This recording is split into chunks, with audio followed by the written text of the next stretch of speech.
Okay, let's go. Flex ko lang yung pagkain ko ngayong araw na to. Ito, hindi ko to uubusin. Bali, ano to, 12 piraso.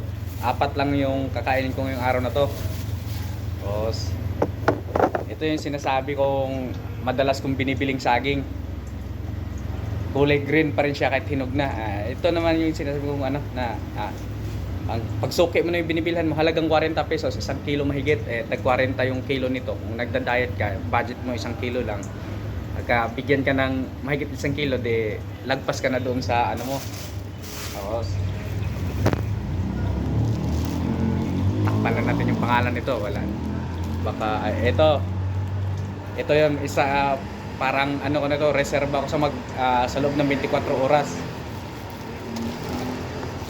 Tapos ito yung kanin kong dala-dala. Hindi ko na tinitimbang-timbang yung kanin ko. Ang ano ko lang dito, yung sukatan ko sa pagsaing lang. Kaso lang, hindi naman yan. Minsan, pag maraming tutong, siyempre, mabawasan din ng kaunti. Mga ilang grams din mabawas. Parang ganun. Pero hindi na ako nagtitimbang tuwing kakain. Titimbangin. Ito naman yung chicken breast ko. Ngayon, 1 kilo lang talaga to. 1 kilo, halagang 200. Ayan. Minsan kasi pagka-apat na dalawang pitchong, buong pitcho, 250, 260 minsan pag medyo maliliit 200. Ayan yung ano ko ngayon, oh. Sa loob ng pang 24 hours yan.